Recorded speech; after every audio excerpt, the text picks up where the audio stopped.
أشهد أن لا إله إلا الله نستغفر الله.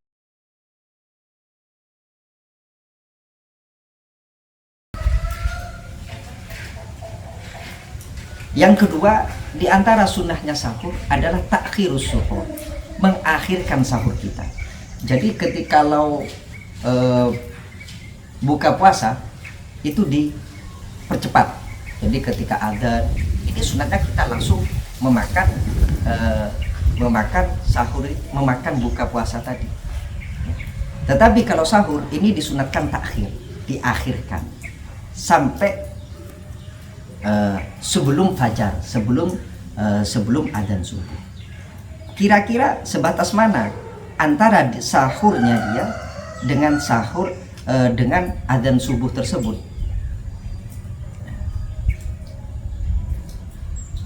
Dikatakan di sini bahwasanya Rasulullah Shallallahu Alaihi Wasallam beliau sahur ya, dan sholat subuhnya ini qadra khamsina ayat, sekitar 50 ayat.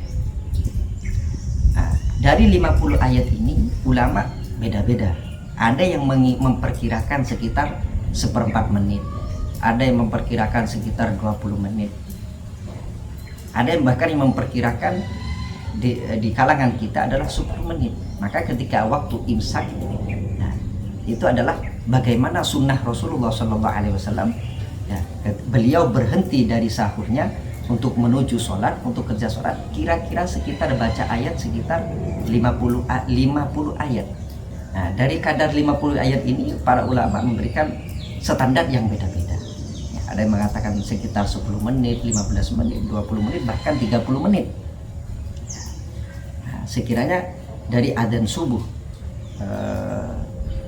sebelum 30 menit sebelum adzan subuh kita sudah berhenti atau 20 menit, dipersilahkan.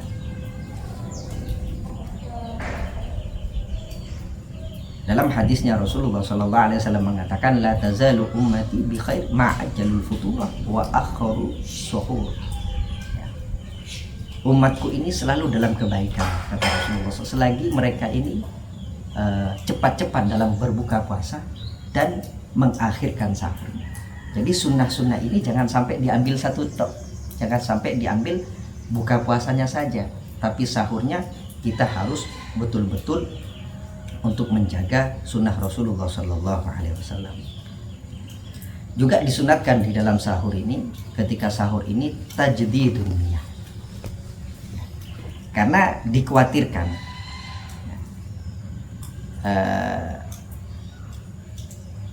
ketika di malam hari, ketika kita tarawih, setelah tarawih kita dianjurkan untuk niat berbuka, niat untuk puasa yang akan datang besok harinya. Ya. Tapi ulama juga mensunahkan ketika kita sahur kita tajdidun niyah di dalam sahur tersebut, ihtiyaton. Alasannya karena kehati-hatian dan keluar dari khilaf. Ya. Karena ada sebagian ulama yang tidak menyukupkan ketika kita niat di awal malam, kemudian kita mengerjakan hal-hal yang membatalkan puasa di tengah itu. Ada sebagian ulama yang mengatakan harus niat lagi. Keluar dari pendapat itu, maka kita disunnahkan ketika sahur kita untuk niat kembali. Yang terakhir di dalam sahur ini adalah waktu mustajabah. Di dalam sahur ini ada waktu mustajabah.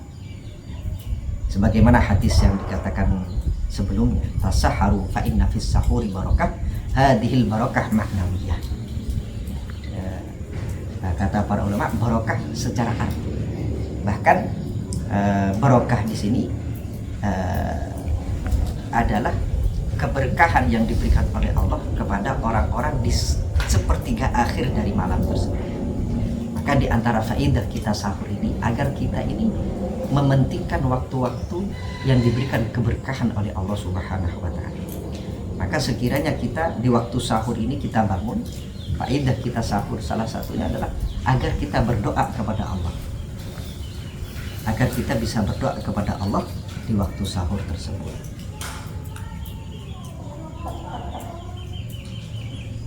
Mungkin demikian yang dapat kami sampaikan. Semoga kita oleh Allah Subhanahu wa Ta'ala ibadah kita, puasa kita dijaga oleh Allah.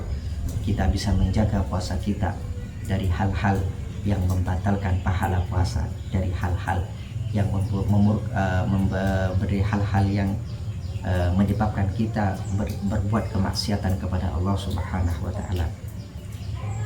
Sedemikian, semoga kita semuanya diberikan qabul, diterima ibadah puasa kita oleh Allah Subhanahu wa taala. Assalamualaikum warahmatullahi wabarakatuh. أشهد أن لا إله إلا الله نستغفر الله